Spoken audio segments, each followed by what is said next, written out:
So Khabib, congratulations on your victory. You had a great attitude all week long despite everything that was happening. You know, I'll fight anybody, no big deal, you know, put it all behind.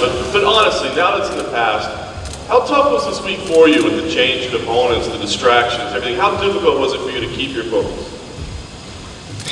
What's up, everybody? Sorry about you guys waiting a long time.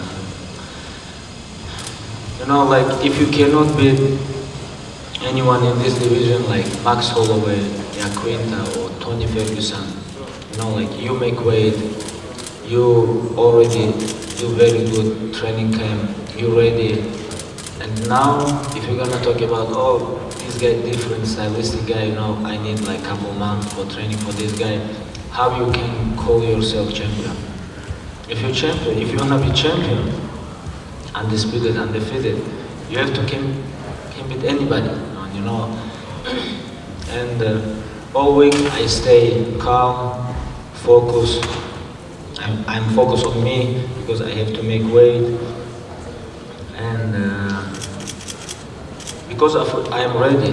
That's why I still stay focused, not nervous, don't think about other stuff, and I know I cannot make mistake. Because if somebody have chance to make mistake, you know, like I don't have this chance, you know, on the line belt, you know, this is why I trained so long time, like since 4 or 5 years, and everything about mental. Thank you.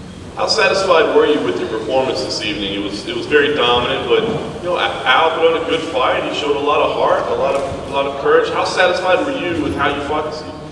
You know, like, my team is not happy with my third and fourth round, but you know, when we go to the cage, we have plan A, only wrestling.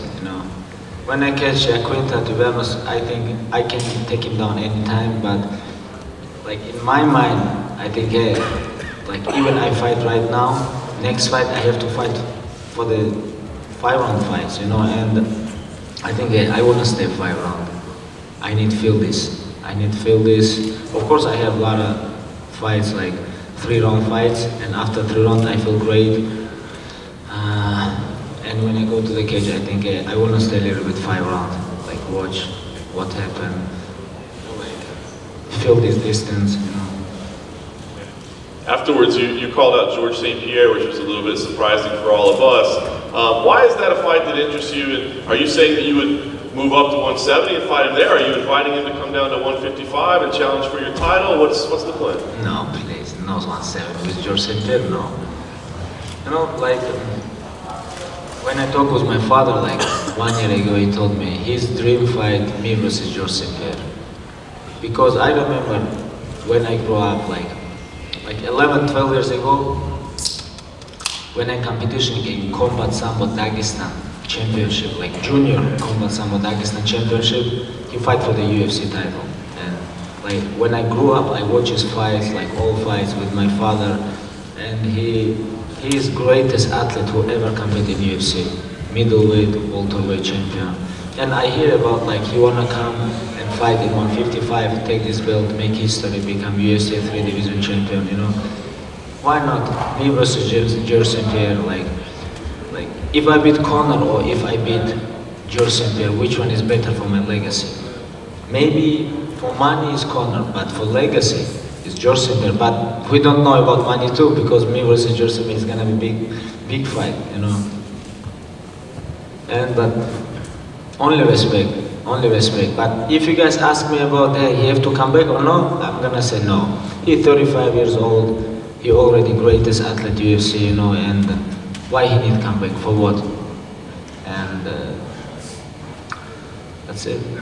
And last thing for me, Khabib. I mean, we were all looking forward to the Tony Ferguson fight so much. Dana said he's never going to book it again. It's been too many times. Of course, he was emotional. What about you? Do you think that fight will happen? Do you want that fight to happen? You know, I keep wanting this fight, to be honest, but you guys remember when I pulled out last time after UFC 209? You guys remember this? And UFC tell me, hey, you wanna deserve title shot? You have to fight. You have to fight with some tough guy. Okay, I make mistake because when you have injury, this is your fault. This is your fault, nobody's fault. Hey, I have a lot of injuries. I have ACL, MCL, back surgery, hand surgery, broke ribs, like long time, I come back, I never give up. And now he have injury. This is not my fault. This is not like Dana's fault. This is his fault. Now you have injury. Please come back and fight with somebody and deserve this. And that's it, Tony Ferguson is a tough guy. He have 10 win streak.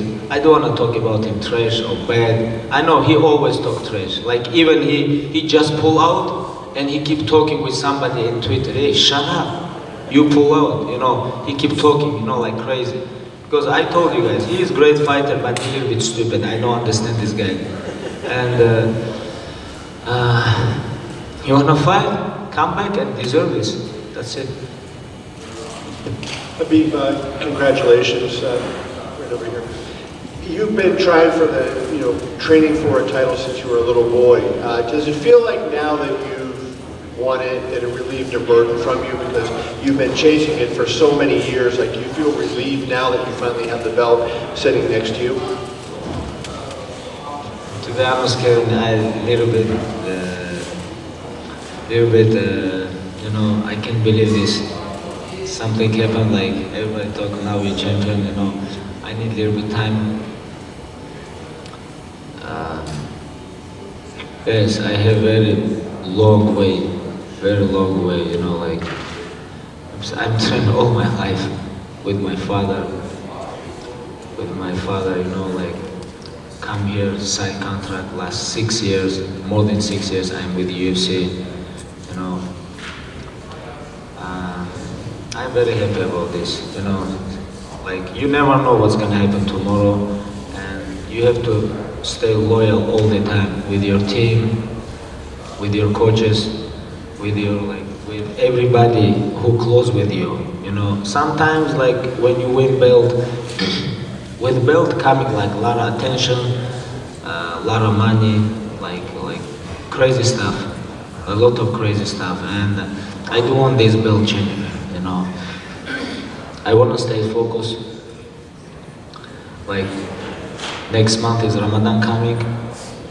I want to after Ramadan beginning training and come back this year and defend this title. Like I'm a little bit worried about this belt because sometimes you think, oh, now like you're UFC champion, like a lot of stuff, but I'm a little bit scared about this. I don't want to change. I want to be same Khabib, like before belt and after belt. And this is not about me, this is about all people around me. Did you have a chance to speak to your dad tonight? And if you did, what did he have to say? Yes, I already speak with him like a little bit. He say, he talk about my jab, like, what are you doing, because like striking is not game plan tonight. We have game plan, pressure, take him down, work on ground, but sometimes, I feel I'm more faster than him, and I want to use this because when you do something inside the cage, like 25 minutes inside the cage, it's more good for you than you training like 10 weeks maybe outside, like in the gym, It's different, its experience is different, And I want to feel this because I have upcoming fights like even George St. Pierre, Conor or Tony, doesn't matter. All these guys tough, and I have to be ready for everything, and that's why I use a little bit jab. And okay, I'm faster than him, and I try to use, but my team is not happy about this. And my last question for you, did the events of Thursday make you more or less interested in wanting to fight Conor for the title at some point? Yes, why not? We have to finish this beef chicken or something like this. You have to stop eat Burger Kings and you wanna fight? Come. I told you guys, we're gonna make him humble. I told you guys, I'm gonna change this game, and now only one champion. No more fake champions, no more champion who never defend his title or something like this. Now UFC have champion. This champion wanna defend his title. You wanna fight? Come here. Inside the cage, come. Outside the cage, let me know without camera, without like all this media or like this, like man, like he come when a lot of security here, outside the bus, inside the bus, security here. Don't let me go out. Like he tried to, hey, come out like this, like, why you need this show up? Like, let me know, and that's it. Anytime. You said you're scared the belt can change you, and I know you said in the past that you don't really like the amount of attention and how famous you are back home. I assume now that you have this belt, that attention is going to get even bigger. How are you going to handle that? It's a very good question. I don't know. I think we're gonna see, but first of all, I have to go back, Russia. Tomorrow we have a very long flight. We'll see.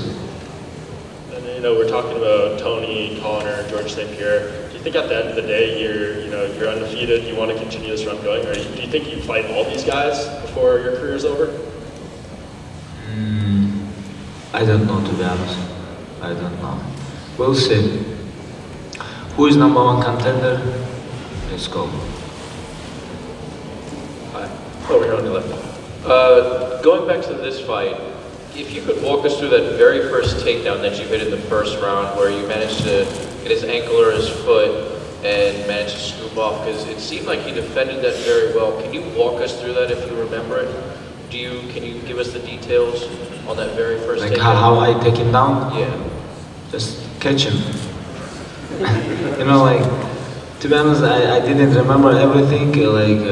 I remember like single leg, take him down. Put his leg up. Yeah, now I understand. Okay. This is freestyle wrestling technique. And Iaquinta is tough guy. He had very good defense, like very good chin. He had a lot of jabs, and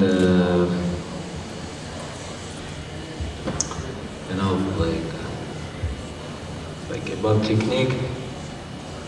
I like take down people. I think. What do you think about this? That leads into my next question, which is in rounds 3 and 4, which your coach and team isn't happy with. It seemed to some of us, we thought it might be you really are trying out new things. You were jab and move for a round in round 3, and then fight in bursts for round 4, trying out things that you haven't done before to get experience with them in the cage. Was that what was going through your head? You said you already wanted to get 25 minutes and all that. Was it to also try new techniques? I think it's because this week I watched too much Muhammad Ali and Fraser fight. I think that's why, because like only great fights make you great athlete,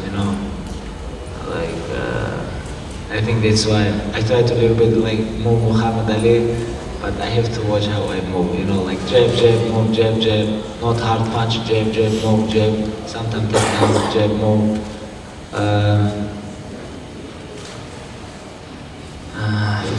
Like, to be honest, with my mind, I want to stay 25 minutes, that's why I think it's a long fight. And last question, you mentioned briefly in Russian, Magomedov, there's been some issues back and forth with, he's been arrested and having some problems.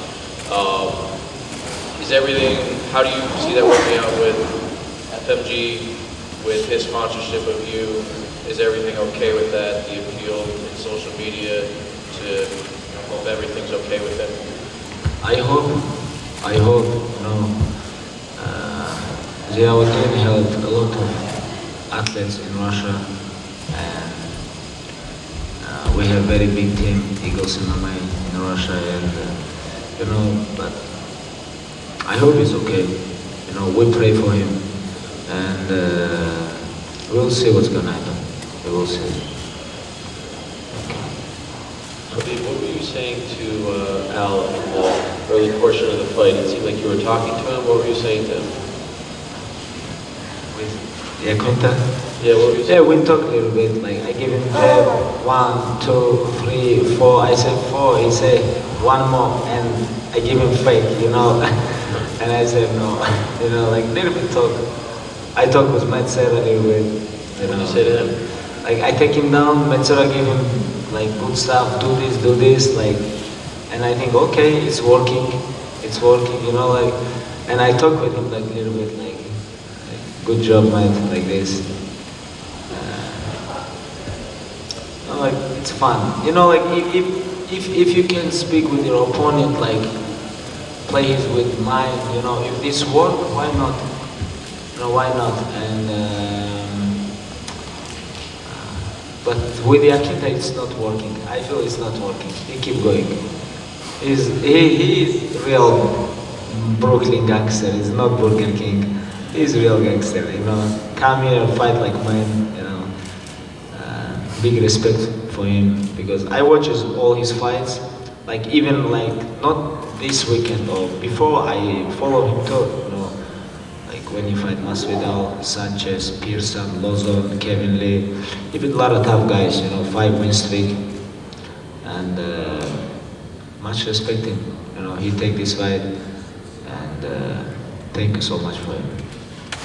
I spoke with George St. Pierre via the phone, and he said that he thinks that you and UFC have some business to take care of at 155 before he fights you. So that's You already talk with him? Yeah. What he say? He says he thinks that you have business to take care of at 155 before he considers fighting you. I'm gonna send him a message. What would you say? Like Dia say, where you at, boy? Like to be honest, like if you ask me about Joseph, he don't need come back. Why he need this? He already greatest athlete. Why he need come back or fighting like make 155? He will never fight from 155. I don't know. Do you concede that if you fought Conor, it would be the biggest fight in UFC history? That everything that happened, they showed it on Embedded, no one's shying away from it. If he comes and fights you, given... They already promote this fight, right? What do you think? It's gonna be a big fight? 2 million pay-per-views at least. What do you think? I hope he's gonna fight. We have to fight, like make world tour everywhere, like Tokyo, Moscow, Dublin, Los Angeles, like Rio, big world tour, promote this fight and fight end of the year, like biggest arena in the world, Madison Square Garden. Why not? Or maybe in Zaire or Philippines. Doesn't matter. Doesn't matter. Like I'm here. There. He wanna become lightweight champion. He have to fight with me. Now no more these all fake champions. Now we're gonna like. You guys remember when he put tweet, beg me, please beg me. Last question. It seemed like everything kind of started after what happened with you and Artem earlier this week. Do you regret anything? Do you kind of wish that that didn't happen so that it didn't lead to what happened with the bus? Or do you feel like whatever happened between you and Artem had to happen, that you had to confront them after, you know, some of the interviews? You're living 100 years, you have to learn 100 years, you know. Nobody's perfect. Nobody. Like, this is not about me or other guys. Nobody here is perfect, you know. Like, this guy talk shit about me, I catch him. I ask him, hey, you wanna say something in front of my face? Say no. He said, I never talk about you bad. But he talked bad about me, you know. I don't know. Bring all his slap team. I need these guys. We need to finish these things, beef, chicken, whatever you want, guys. Like, we have to finish this, you know.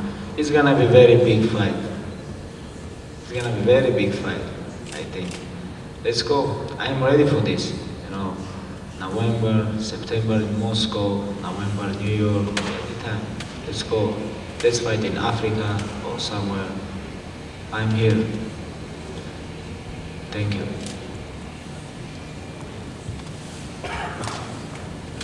Just one more quick one for me. We talked about George St. Pierre. You actually broke his record for the most consecutive rounds won without losing a round in What the was, UFC. sorry about this, which record? You broke George St. Pierre's record for the most consecutive rounds won without losing a round in a fight. Are you the most dominant fighter in UFC history? I don't know, I first time hear this. Like, What do you think? I think, like, I don't want to talk about this, like, oh, I am like this. I think it's media job, my opinion. Thank you. Which record? Tell me one more time. The most consecutive rounds won. Like you haven't lost a round. 32 rounds in the UFC. Okay. You had 30 rounds. Okay, thank you so much. Thank you. I fight 30 round in 32 UFC. rounds. Yeah, 32. I fight 32 round in UFC. No, I understand. I understand. Thank you. Thank you so much, guys. Thank you.